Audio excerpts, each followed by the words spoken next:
December 19th, 1997, a Friday afternoon, 35,000 feet above Sumatra in the Indonesian jungle. A Boeing 737 is cruising back to Singapore. 104 people are in the air. They've just had lunch, some are reading, some are sleeping. Then, without warning, without a distress call, without a single word from the cockpit, the plane suddenly points its nose toward the earth, and it doesn't stop. In less than 60 seconds, a Boeing 737 goes from cruising altitude to the surface of a river at nearly the speed of sound. No survivors, no distress signal, and two black boxes that mysteriously went silent even before the dive began.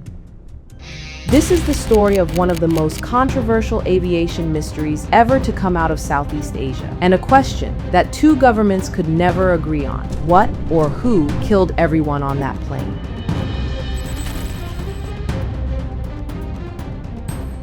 Before we continue, let me share something with you. At Red Dot Roast, everything you're watching right now, the visuals, the cinematic scenes, the editing, is powered by AI. Not basic AI, but a full system. A system that lets us create full cinematic, documentary-style videos faster, cheaper, and at a level that wasn't possible just a few years ago. Because today, the world is shifting toward AI-powered visual creation, from TV commercials to full-scale films. And because of that, this channel has been able to grow, generate income through AdSense, land sponsorships, and open up opportunities we didn't have before. So we've decided to share it with you, the exact system we use, step by step, behind the scenes as we create the videos. From finding the idea to a fully produced cinematic video using the latest AI methods. And don't worry, you won't need expensive AI tools. We'll show you secret methods on how to do this for very cheap and even completely free. After finishing the course, you'll be able to start making money with AI. You can build YouTube channels, create AI commercials for brands, build AI influencers, or even freelance and sell AI video services, and the list goes on and on. So if you want to learn how to actually use AI to create content and make money, go to studio.red.roast.com and get started. One-time payment, full access, lifetime updates. We'll see you inside.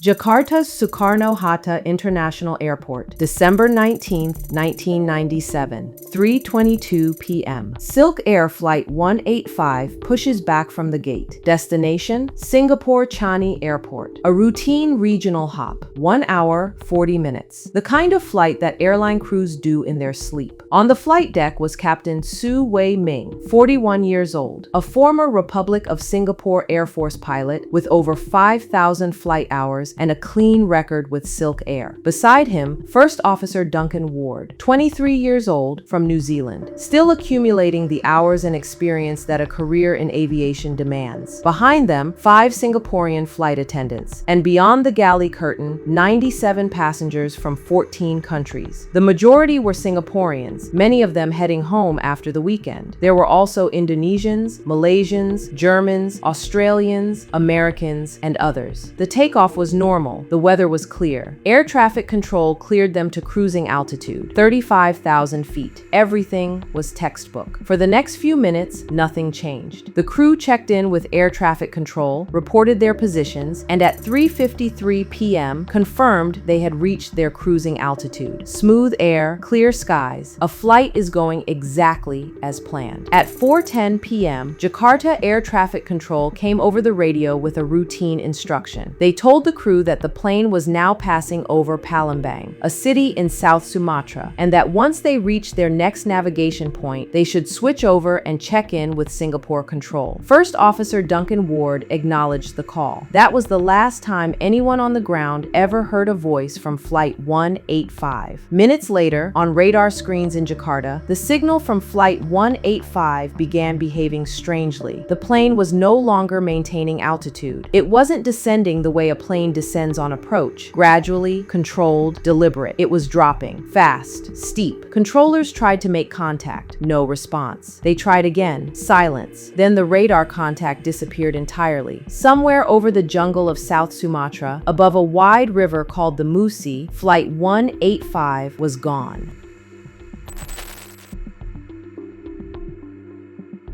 When search teams arrived at the Musi River the following morning, they expected to find wreckage. What they found was almost nothing. The Musi is not a deep river. At the crash site, the water was only 6.5 to 8 meters deep, roughly 21 to 26 feet. But shallow water at 900 kilometers per hour doesn't behave like water at all. The plane had hit the surface at an angle so steep and at a speed so violent that it essentially disintegrated on impact. Investigators later estimated the aircraft was approaching Mach 1, the speed of sound, when it hit the Musi. At that velocity, water doesn't give. Water is concrete. And with only 6 to 8 meters of river below them, there was nothing to absorb it. No depth to slow it down. Just a sudden, catastrophic end. The wreckage field stretched across several hundred meters of riverbed. Not pieces, fragments. The plane had been atomized by its own speed. Recovery divers worked for weeks. They recovered human remains. They recovered portions of the fuselage. And critically, they recovered both black boxes. Now, this is where the investigation took a deeply unsettling turn. The black boxes are the two most important tools investigators have after any crash. The cockpit voice recorder captures everything said and heard inside the cockpit. Every conversation, every radio call, every sound. The flight data recorder tracks everything the aircraft is physically doing. Altitude, speed, heading, and every movement of the controls. When investigators examined the boxes recovered from the Musi River, they found something that stopped them cold. The cockpit voice recorder had stopped recording at 4:05 p.m. The flight data recorder had stopped at 4:11 p.m. The plane didn't crash until approximately 4:17 p.m. Let that sink in for a moment. Both recording devices went silent, not during the crash, not on impact, but while the plane was still in the air, still at cruising altitude, with no emergency declared and no distress call made. Investigators had no data from the final 6 minutes. No voices from the cockpit, no instrument readings during the dive, no last words from anyone on that flight deck, just silence. And then a crater in a river. The investigation was led by Indonesia's National Transportation Safety Committee, the NTSC. American investigators from the NTSB, the National Transportation Safety Board, joined almost immediately. And what they found when they examined the physical wreckage only deepened the mystery. There was no evidence of an in-flight explosion, no signs of structural failure before impact, no indication of a fire, a bomb, a bird strike, or any catastrophic mechanical failure. The engines were still producing thrust when the plane hit the water. The control surfaces, the components that physically steer the aircraft, showed no pre-impact damage. The plane was working perfectly. It had simply been pointed at the ground, and nobody had pulled it back. The NTSB began to look beyond the wreckage, beyond the physical evidence. They began to look at the man in the left seat, Captain Su Wei Ming. On the surface, an exemplary career, Air Force background, clean flight record with SilkAir, a man trusted with hundreds of lives every week. But underneath that surface, a very different picture was forming. Investigators discovered that in the months before the crash, Captain Su had been facing serious personal and professional pressure. There was a formal disciplinary process underway, the kind that puts a career under threat and a person under enormous stress. And there was something else. His personal finances were in serious trouble. In the months before the flight, Captain Su had taken out substantial life insurance policies. Policies that, under most standard terms, would pay out to his family, even in the event of a plane crash. The NTSB's conclusion, after years of analysis, was direct. They believed Captain Su Wei Ming had intentionally disabled both flight recorders, taken control of the aircraft, and pushed it into a fatal dive.